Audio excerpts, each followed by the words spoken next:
Bene, buonasera spettatori del canale Twitch sugli scacchi.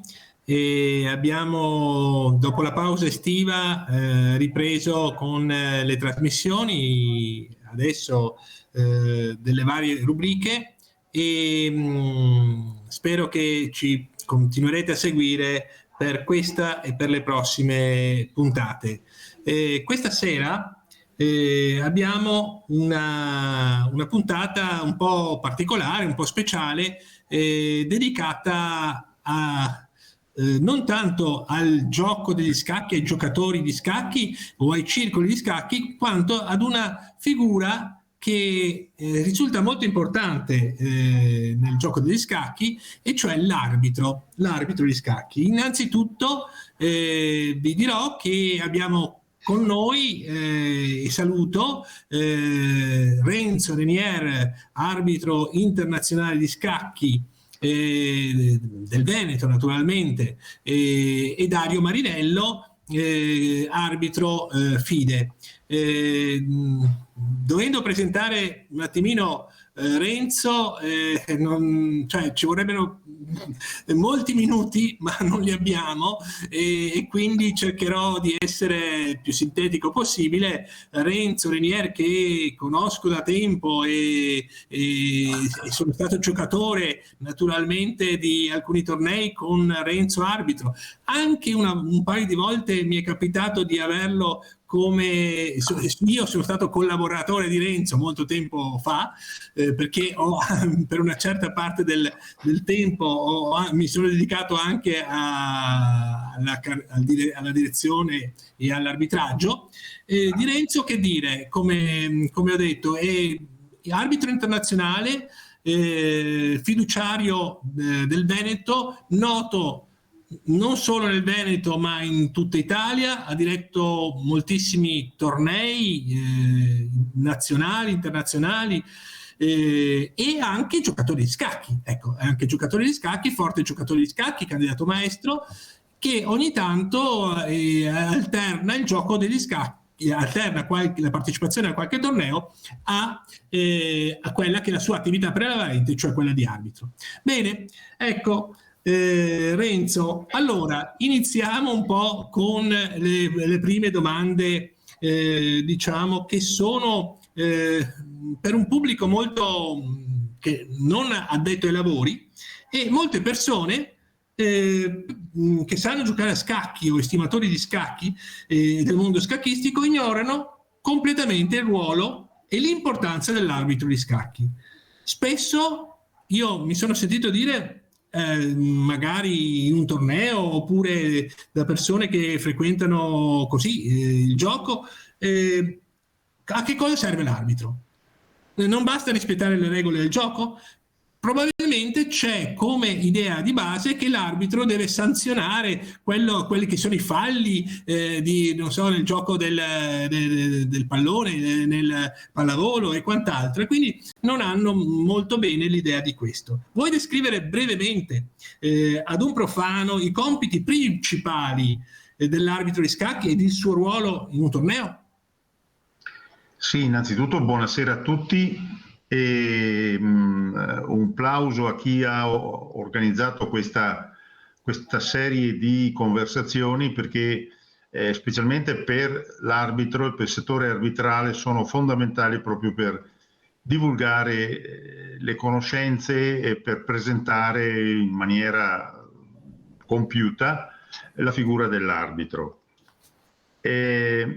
L'arbitro è uno dei componenti essenziali della gara agonistica e ha dei compiti ben precisi, solo suoi, che non divide con nessun altro, e che a sua volta l'arbitro non si occupa dei compiti di qualche altra figura presente nei tornei.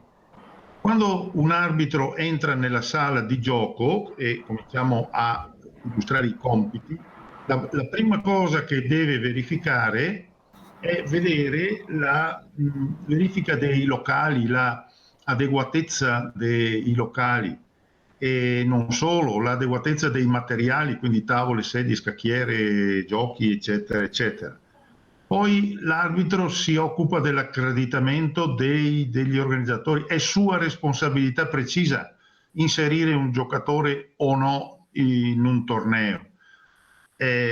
Quindi l'arbitro deve identificare i giocatori e individuare il suo punteggio ELO. Ordina i giocatori secondo un ranking di solito a partire dal più alto in rating fino all'ultimo, e quindi predispone i turni e raccoglie i risultati. A fine gara predispone la classifica, perché la premiazione è compito dell'organizzatore, e si occupa dell'omologazione, deve arrivare all'omologazione, per cui le competenze sue devono essere molteplici: i regolamenti, il software, l'abilità di gestire la sala, tra virgolette noi la chiamiamo la fossa dei leoni, e poi l'omologazione, che è sempre una fase semplice se tutto ciò che viene prima è stato fatto bene. Questo praticamente i compiti di un arbitro posto alla direzione di un torneo.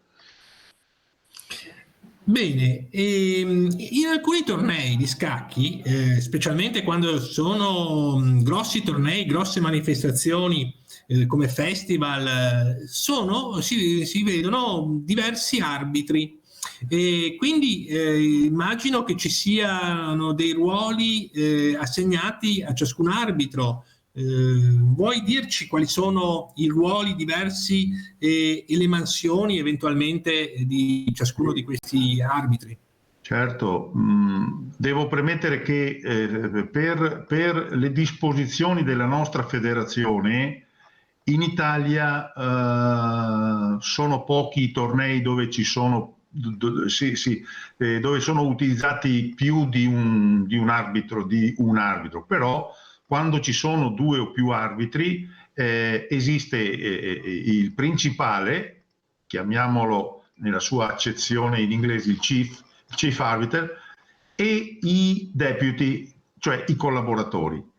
Il chief arbiter è responsabile di tutto, intrattiene i rapporti con l'organizzatore, di solito è lui che gestisce il personal, istruisce i collaboratori, dà le disposizioni ai collaboratori, e quando eventualmente c'è un collaboratore di primo pelo dà anche qualche direttiva, qualche malizia, gli insegna qualche malizia, interviene alle scacchiere e a lui compete sempre l'ultima decisione.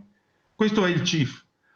Il collaboratore, i deputy, ai deputy si affida la predisposizione della sala, quindi tavoli, giochi e formulari, la raccolta dei risultati, e anche loro sono arbitri qualificati, quindi devono intervenire alla scacchiera quando ce n'è di bisogno. Quindi questi sono in sostanza. Ecco, lasciatemi dire, alle Olimpiadi ci sono di solito 120-130 arbitri. Dicevo che molto spesso da noi l'arbitro è uno solo, però abbiamo delle manifestazioni dove gli arbitri, le finali giovanili, dove gli arbitri mi pare adesso siano designati in 20. Quindi il chief arbiter è sottoposto a una organizzazione, cioè diciamo deve avere una discreta esperienza. Esperienza, certo. Senti, ma allora per dirigere un torneo come chief arbiter, secondo la denominazione della FIDE, generalmente un arbitro deve avere una qualifica importante, mi credo, no? Quella di arbitro internazionale o international arbiter con l'addizione inglese. Ma prima di arrivare a quel titolo c'è una bella strada, un bel percorso da fare, immagino. Quali sono i passi intermedi per arrivare a quel titolo che è il massimo titolo cosa bisogna fare per raggiungere, insomma, quella vetta? Il percorso comincia all'interno nell'ambito della propria federazione. In Italia esiste il livello minimo è arbitro regionale, è necessario un corso più gli esami. Poi ci sono altri 2 livelli, arbitro candidato nazionale e arbitro nazionale. Qui il corso può anche non esserci, meglio se c'è, e gli esami. Dopo ci sono i 2 livelli di arbitro FIDE, arbitro internazionale, e per diventare arbitro FIDE occorrono, secondo la normativa della FIDE, occorrono 3 norme, cioè 3 benemerenze che l'arbitro riceve da chief arbiter diversi, più un seminario di solito online della FIDE e più gli esami. Per arbitro internazionale anche qui ci vogliono 3 norme, cioè 3 benemerenze positive fatte dal chief arbiter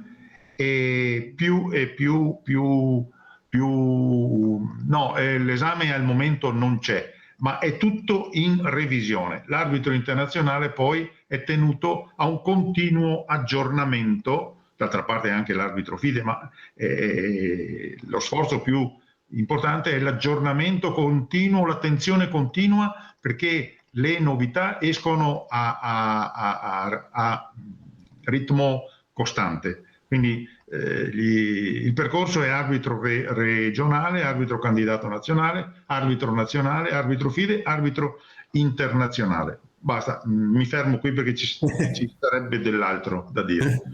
Ok.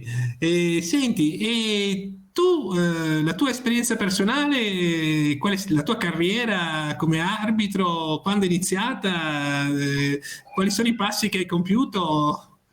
Ce le puoi raccontare? La mia carriera comincia nel 1991, seguendo una prassi molto meno formale di quella attuale.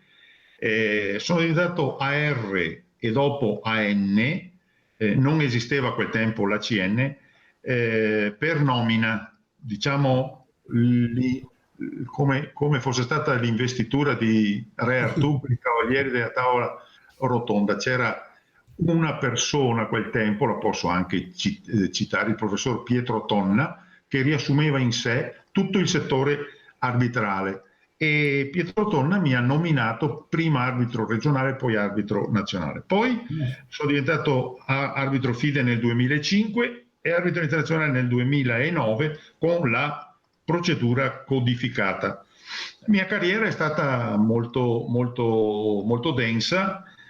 Posso citare che ho arbitrato 4 volte la finale del campionato italiano assoluto, 4 volte la finale CIS Master, 22 volte le finali giovanili fra scolastici e CIG, nelle quali 12 volte ho fatto il principale. E mi fa molto piacere perché è stata una soddisfazione, 2 campionati mondiali seniores. Questo è quanto. Una bella carriera, un bel curriculum. Dimenticavo la partecipazione alle Olimpiadi di Torino nel 2006. Quella è stata forse l'esperienza più eclatante di tutta la mia avventura arbitrale. Ricordo perché c'ero stato come spettatore, ero venuto fino a Torino perché non si poteva mancare. Senti, qualche aneddoto, incontro significativo nella tua lunga esperienza, insomma, sicuramente ne avrai viste di tutti i colori probabilmente, ma qualche cosa che possa essere di interesse, così. Scavando nella memoria gli aneddoti, vabbè, mi viene in mente, non mi ricordo più se era una semifinale o una finale di campionato italiano, no, credo sia stata una finale, no, un campionato italiano, cioè uno di quei tornei dove le squadre arrivano alla fine. Un giocatore che partecipava, un giocatore conosciuto come particolarmente riottoso, un giocatore scorbutico, non vuole muovere un pezzo che non solo ha toccato, ma lo ha anche sollevato. L'avversario naturalmente reclama che quel pezzo è stato toccato, quindi deve essere mosso.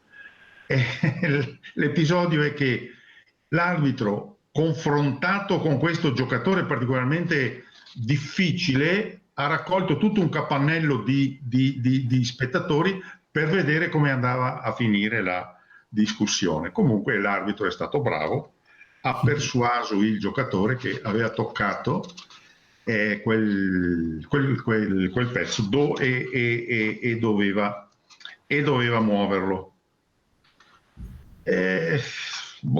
Un altro episodio, sì, questo dunque un giocatore qui mi appello alla vostra memoria visiva. Un giocatore aveva le sue 2 torri bianche, una in C1 e una in D1. Ha preso in mano la torre C1 e con questa ha catturato una torre nera in D5.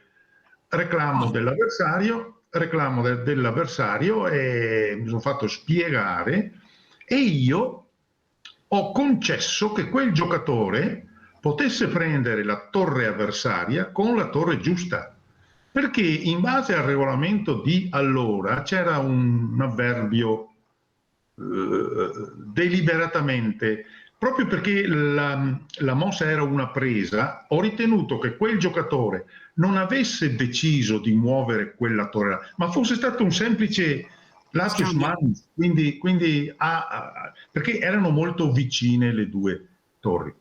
Aggiungo, ma questa è una cosa mia personale, la nuova norma che comunque sia il pezzo toccato deve essere mosso, probabilmente esce anche forse in certa misura provocata da questo episodio che io poi ho trasmesso alla commissione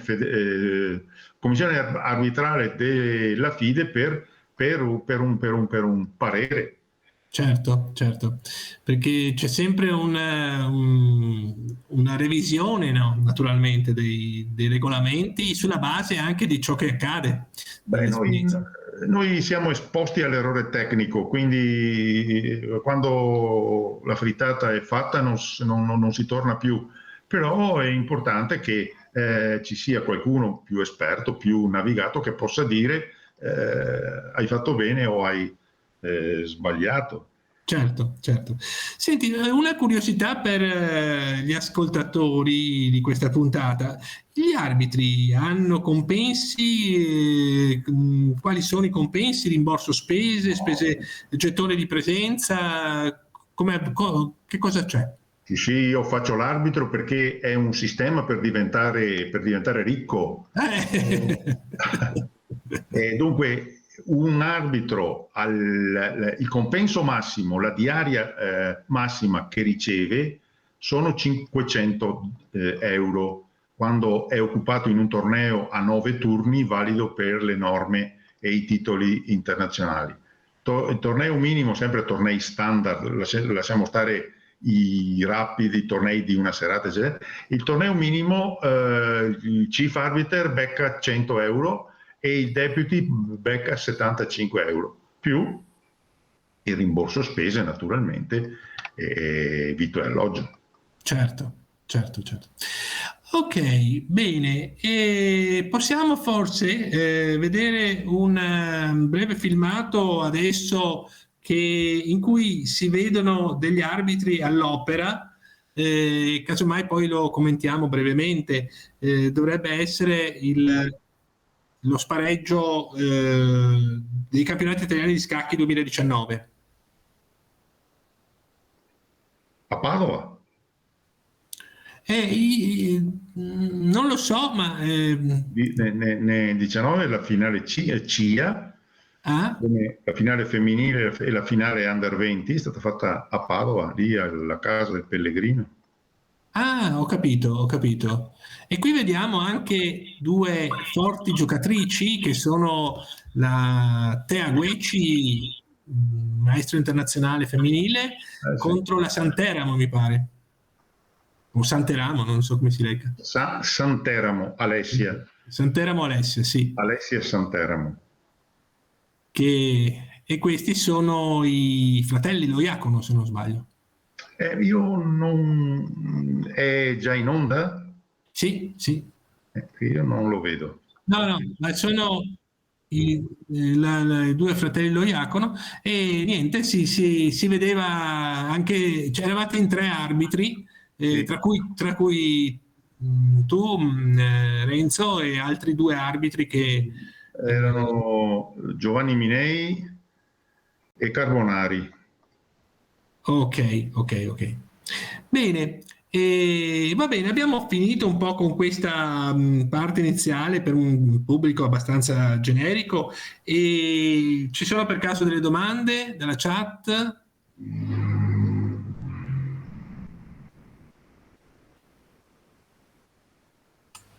Buonasera a tutti, una domanda, sì, c'è. Volevo chiedere a Renzo, proprio nell'episodio che ha raccontato delle 2 torri in C1 e in D1, nel momento in cui un arbitro deve prendere una decisione, quanto incide la personalità di quell'arbitro su quella decisione? Diciamo che un arbitro di prestigio, un arbitro che riesce ad esprimere autorevolezza è molto facilitato.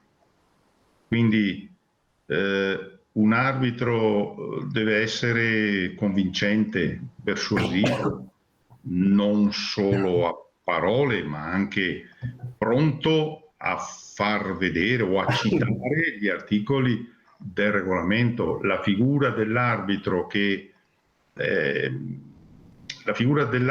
è una figura delicata, una figura che deve essere interpretata in maniera corretta per la tranquillità dei giocatori e la buona riuscita del torneo. Quindi un arbitro che si presenta con tranquillità, con sicurezza,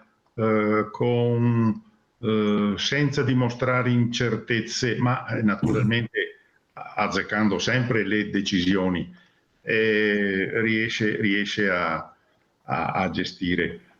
Faccio un paragone anche brutto, forse un poco calzante, come nel calcio. L'arbitro che ha personalità riesce a mantenere la partita tranquilla. Certo. Quando gli stessi giocatori vedono che non fa errori di giudizio sullo svolgimento del gioco. Certo. Senti, Renzo, se tra il pubblico ci fosse una persona che volesse intraprendere la carriera per diventare arbitro, quali consigli potresti dare? Ci sono corsi, materiale che la FSI mette a disposizione? Beh, diciamo, è tutto codificato. Intanto il giocatore, chi si vuole iscrivere, il candidato deve avere almeno 17 anni e deve essere tesserato alla federazione. Poi i corsi più esami per arbitro regionale sono pubblicati con almeno 2 mesi di anticipo rispetto alla data di svolgimento. Poi lo stesso giocatore può contattare il suo fiduciario per avere le istruzioni che richiede. Dopo l'iscrizione al corso, dopo essersi iscritto, è fondamentale, io ripeto, lo insisto, cominciare a studiare subito, perché il corso di per sé potrebbe essere non semplice, e pensare di studiare durante il corso è una decisione che può essere controproducente. Studiare subito da prima almeno il regolamento degli scacchi e il regolamento tecnico federale. Questi sono i 2 regolamenti di base. Quindi bisogna arrivare al corso quantomeno con un'infarinatura e dopo si fanno gli esami. Questo corso più esami non fanno l'arbitro, lo fanno formalmente. Per diventare arbitro dopo bisogna, come dicevo prima, scendere nella fossa dei leoni, magari guidati da un arbitro più esperto, e fare esperienza con molta umiltà, con molta pazienza e con molto analisi retrograda di tutto ciò che ho fatto durante un torneo.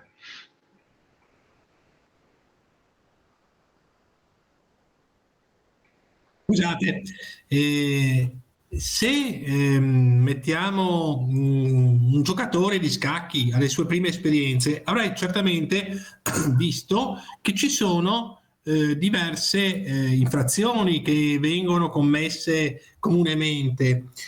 Quali sono quelle che hai visto maggiormente e quali sono, diciamo, quelle scorrettezze che un giocatore commette e che l'arbitro può sanzionare, e quali sanzioni ci possono essere comminate?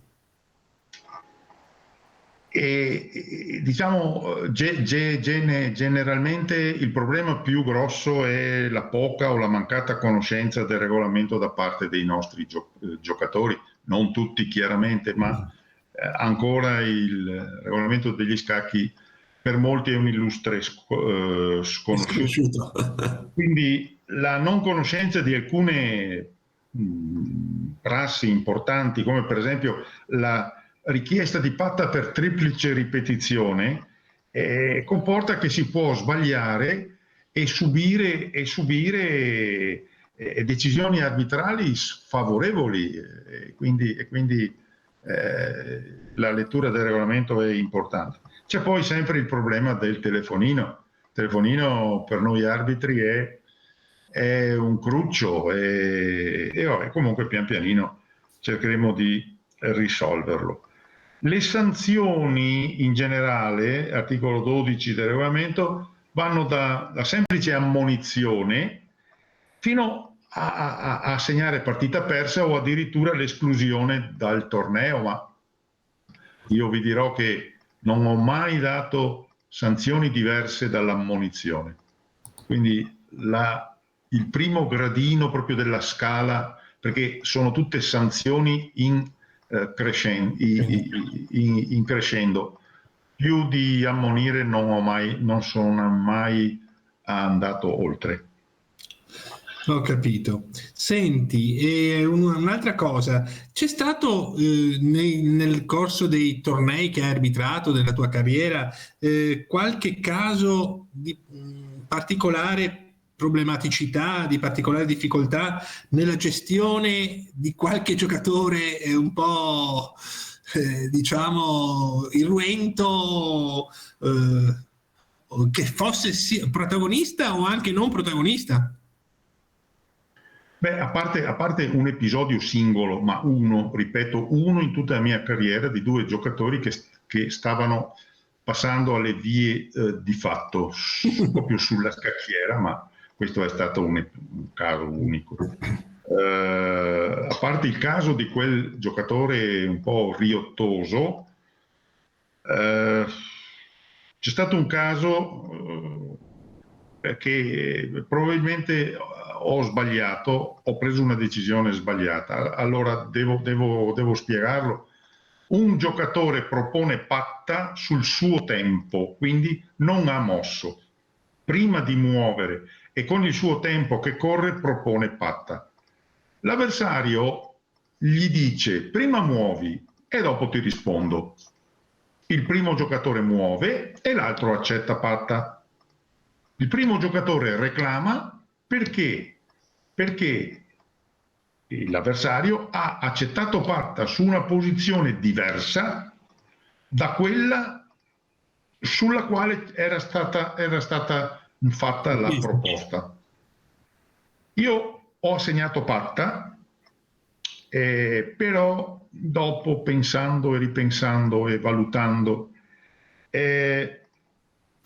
non sono sicuro di avere deciso bene, perché il caso specifico non è previsto dal regolamento, ma siccome il regolamento mette a chiare lettere che la proposta di patta non deve essere condizionata, ritengo che per analogia anche la risposta non deve essere condizionata. Quindi il secondo giocatore doveva, e io arbitro dovevo essere più preparato di lui, doveva accettare subito, non accettare, oppure terza soluzione, in questo specifico caso, non rispondere, attendere. Stava andando l'orologio del suo avversario e quindi il suo avversario prima o poi doveva muovere. Certo. E la proposta di patta, pur essendo formulata in maniera scorretta, ma sussisteva sempre come valida. Quindi in questo caso ci sono, almeno io ho sviscerato questa cosa qui, la risposta immediata sì o no, oppure la non risposta, anche perché a scacchi hai il diritto di parlare quando tocca a te. Finché tocca il suo all'avversario, io non ho diritto di parlare. E poi il caso più normale, più eclatante, che viene come si dice, preso male da chi subisce la decisione, è quando quando succede che un giocatore dice hai toccato un pezzo, devi muoverlo, e l'altro dice no, non l'ho toccato. Se l'arbitro non ha visto e non ha modo di stabilire chi ha ragione, astenendosi da testimoni possono essere corretti, come no, non lo sappiamo. Ma l'arbitro che non ha modo di aver visto cosa è successo deve far continuare la partita dalla posizione che in quel momento è sulla scacchiera. Questo al giocatore reclamante, che di solito ha ragione, avverte questa decisione arbitrale come un sopruso, però vi confermo che è prassi consolidata. Quindi questi sono i casi. Dopo l'avversario che ha fatto il furbo, diciamo così, sarà sottoposto a un controllo più assiduo da parte dell'arbitro. Certo. Senti, il regolamento del gioco degli scacchi nel corso del tempo ha avuto vari aggiornamenti. Quali sono i cambiamenti più rilevanti intervenuti nelle ultime stesure delle regole della FIDE del gioco degli scacchi? Beh, la novità più eclatante mi sembra sia la patta automatica dopo 5 ripetizioni. Dopo 3 ripetizioni di posizione, la patta è su richiesta del giocatore. Se non c'è nessuna richiesta, la partita continua. Mentre dopo 5 mosse, con gli stessi criteri della triplice, la patta è automatica, come fosse uno stallo. Lo stesso per 75 mosse dopo le 50, senza spinte di pedoni, senza prese, senza spinte, senza prese. Con 50 la richiesta di patta è facoltativa, con 75 è automatica. Poi ci sono quest'ultima stesura del regolamento tecnico federale, ha portato una novità, una novità copernicana, praticamente l'abolizione dell'Elo Italia, o per essere più esatti, più precisi, l'Elo Italia a K0, cioè vuol dire chi ha l'Elo Italia e non ha ancora l'Elo Fide, quell'Elo Italia non si modifica perché viene sempre confrontato con il moltiplicatore 0. E quindi uno il suo proprietà assorbente. Sì, certo, e quindi il suo Elo Italia resta sempre così. Certo che ormai bastano 5 partite con avversari FIDE per acquisire l'Elo FIDE.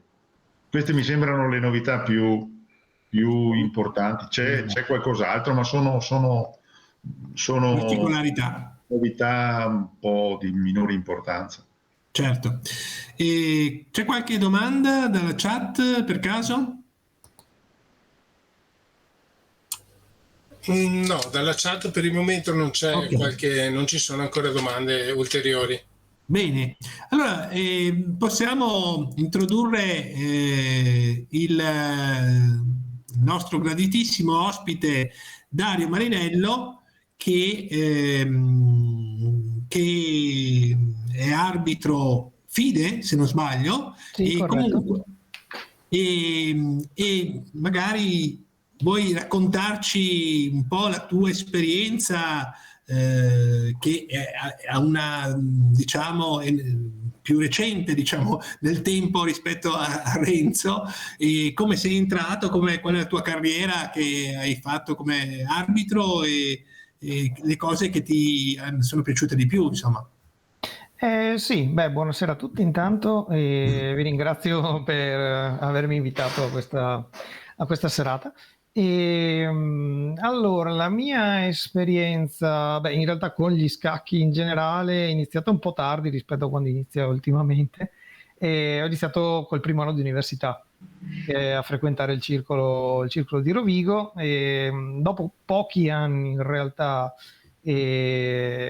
con il circolo avevo iniziato a fare i primi tornei a squadre del campionato squadre in promozione. Sono state le prime esperienze effettivamente competitive e appunto facendole mi sono accorto anche in qualche rapid che c'era questa persona che si aggirava fra i tavoli in silenzio a controllare che tutto funzionasse e lì mi sono incuriosito. Per cui il primo arbitro che ho visto penso sia Biagioli, sì, che è sempre arbitro del Veneto, e da lì appunto tramite il circolo ho preso contatto, come diceva appunto Renzo, con il fiduciario regionale che era Renzo già all'epoca, e si parla del 2011.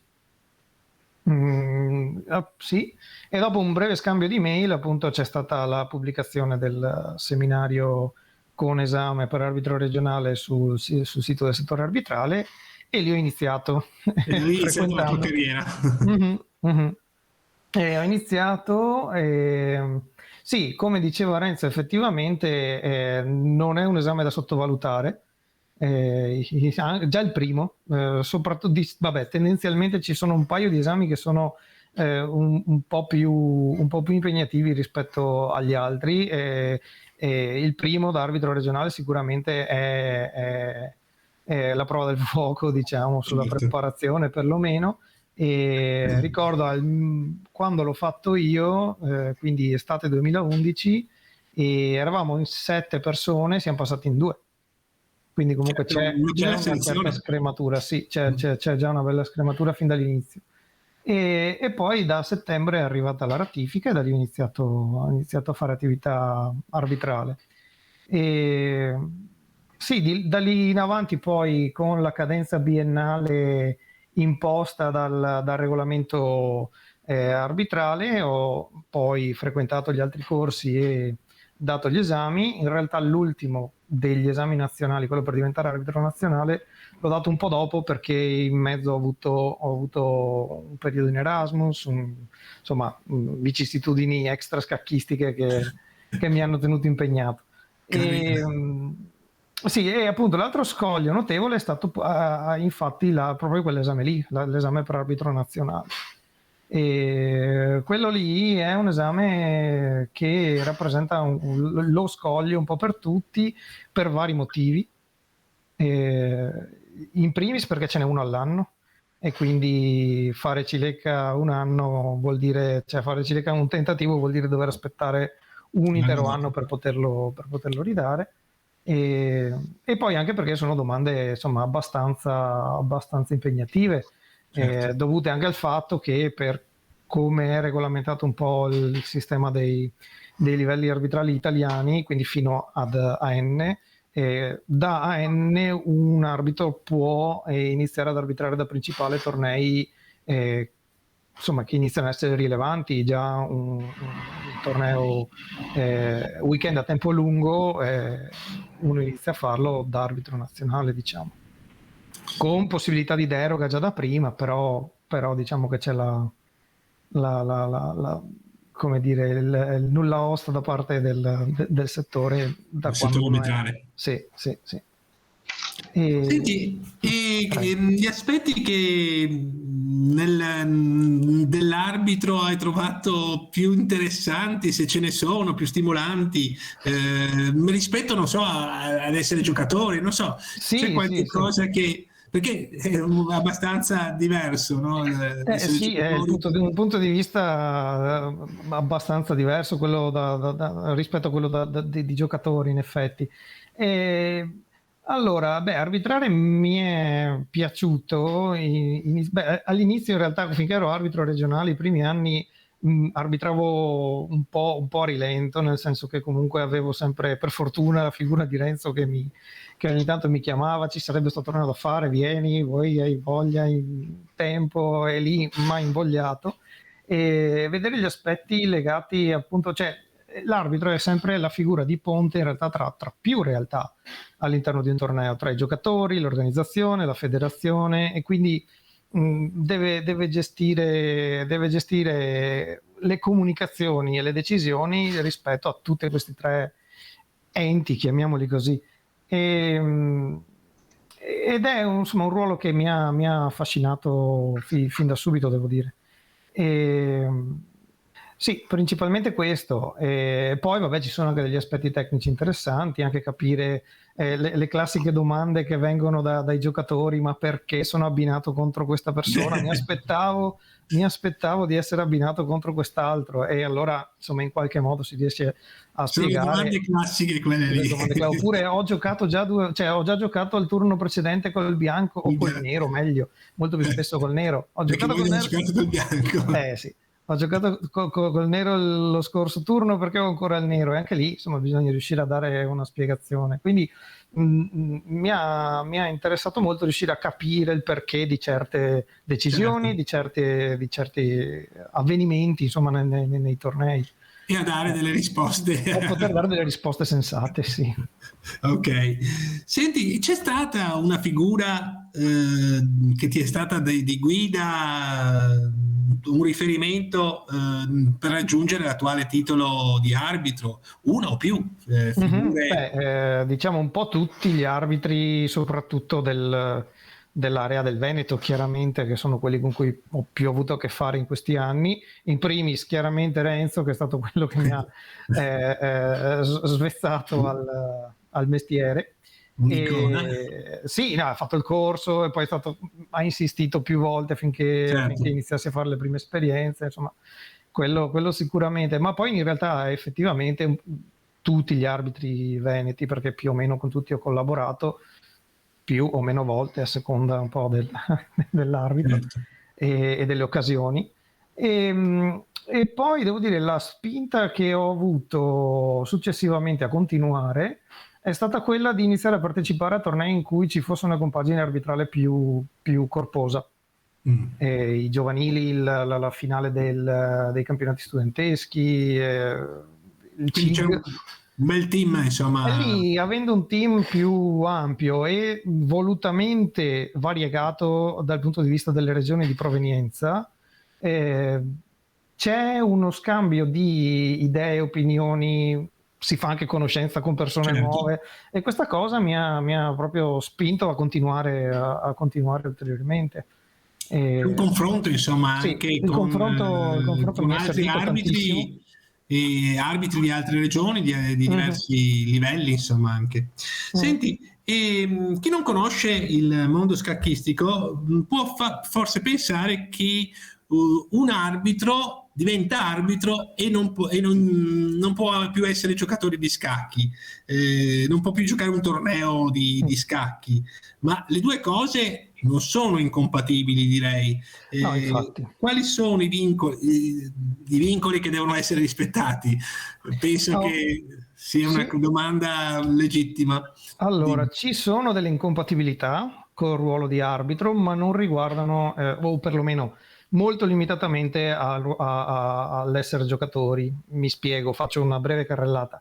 La figura di arbitro è incompatibile con tutte le cariche elettive all'interno della federazione scacchistica, quindi per esempio un arbitro non può essere presidente di circolo, non può neanche essere parte del Consiglio federale, mica meno presidente,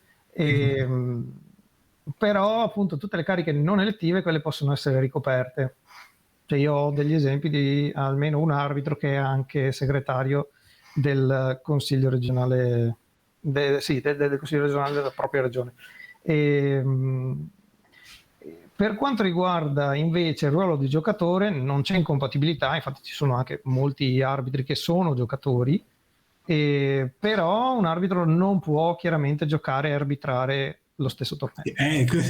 Sarebbe un po' un problema per gli altri giocatori vedere l'arbitro che si assegna il punto che segna la sconfitta all'avversario. Non c'è incompatibilità neanche con la figura di istruttore. L'arbitro può essere istruttore con l'unico vincolo, nel caso in cui l'arbitro faccia l'arbitro, di non arbitrare i propri allievi. Ho capito. Di solito, infatti, quando succede in tornei con più arbitri, in cui, esempio, finali CIG o tornei del genere, che ci sia un arbitro che è istruttore e ha degli allievi che giocano quel torneo, di solito o si mette quell'arbitro a dirigere una fascia d'età diversa da quella dei suoi allievi, o se c'è da intervenire alle loro scacchiere, ci pensa qualcun altro. Ok. E tu personalmente giochi qualche torneo adesso? Hai diminuito la tua attività? Allora, io non gioco torneo da un bel po' di tempo, nonostante comunque mi piaccia giocare. E sì, è da un diverso tempo che non gioco, anche se la tentazione di rimettermi a studiare e riprendere c'è sempre. È più un discorso di tempo che di voglia. La passione non muore mai, diciamo. Ok, e un'ultima cosa, in questi anni a causa della pandemia del Covid in tutto il mondo sono aumentati in misura consistente tornei, diciamo, un po' particolari, cioè non tornei in presenza ma tornei online, tornei ibridi, come vengono indicati hybrid, no?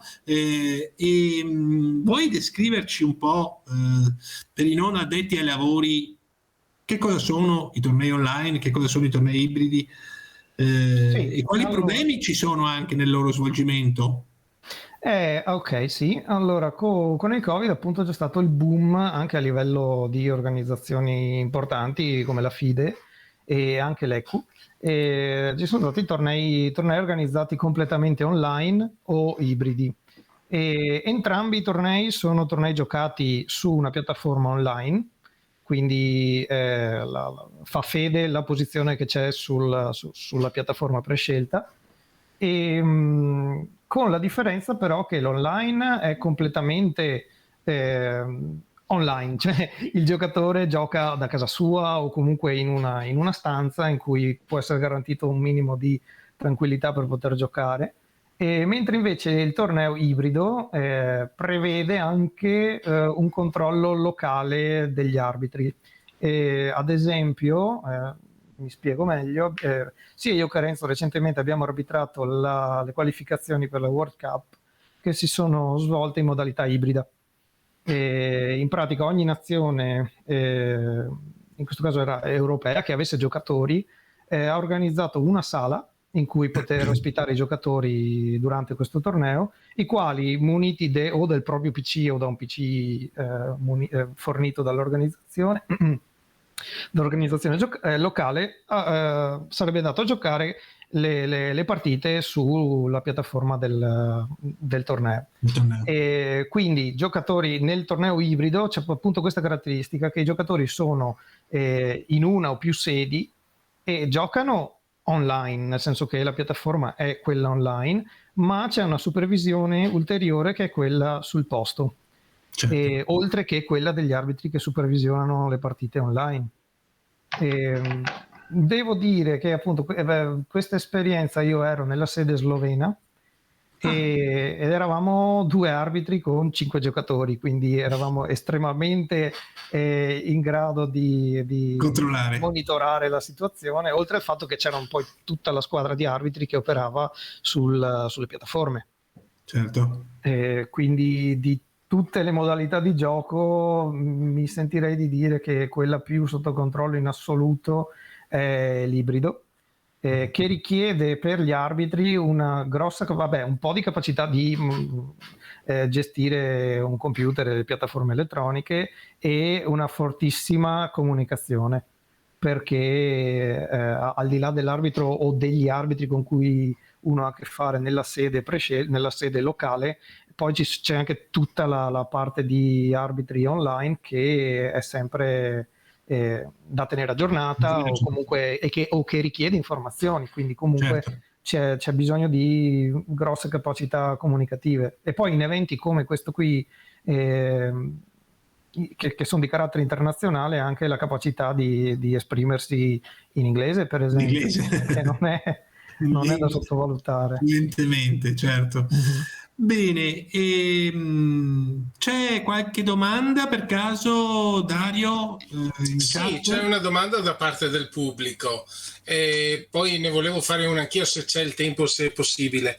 Comunque da parte del pubblico dicono: ma come fanno infatti a gestire l'arbitraggio online? Cioè, come si fa a capire se ad esempio l'avversario sta usando un calcolatore? Sì, allora ci sono degli strumenti che non sono solo il controllo visivo della webcam, cioè tramite webcam di quello che fa il giocatore, che sono attualmente, per esempio, per quanto riguarda i tornei ufficiali a cui ho partecipato, c'è un algoritmo del professor Regan che ragiona su base statistica. Adesso i criteri non sono completamente pubblici, quindi c'è comunque una parte riservata, appunto, che su base statistica riesce a dare una probabilità su quanto questo giocatore stia giocando secondo il suo standard, secondo la sua forza sulla base dell'elo, insomma, e anche delle performance dei tornei, delle partite giocate fino a quel momento.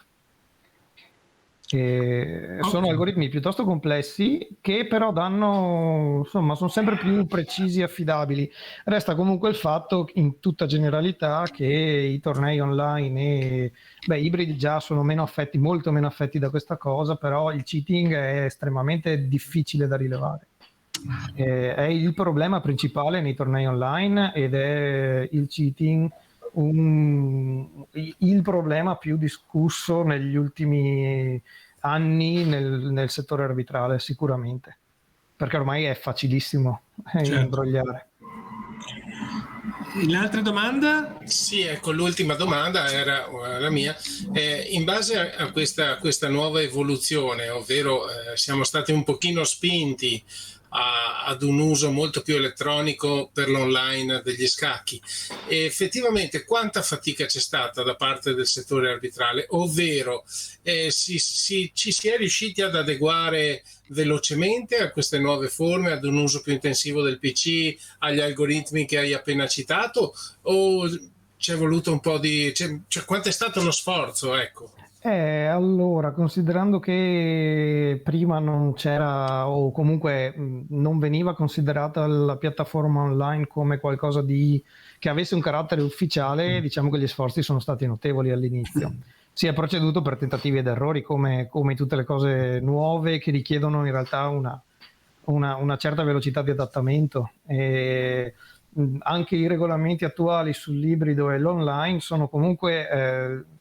quelli emanati dalla FIDE, intendo, sono comunque dei regolamenti che avranno sicuramente delle modifiche a breve, proprio perché sono stati stesi per una necessità che si è manifestata all'improvviso e che un po' alla volta si cerca di migliorare. Bene, allora direi che È stato esauriente il discorso e io vorrei, in termini di serata, ringraziare Dario, ringraziare Renzo Renier e ringraziare Dario Bellinato e Matteo Volpi alla regia e salutare tutti gli spettatori, non prima di ricordare che mercoledì prossimo saremo ancora in onda con un'altra puntata, una puntata dedicata ai giocatori di scacchi, in particolare con i giocatori maestri, in questo caso un grande maestro che è Pierluigi Basso. Ringrazio ancora tutti quanti e alla prossima. Grazie a voi, buona serata a tutti. Buona serata, grazie. Arrivederci. Va.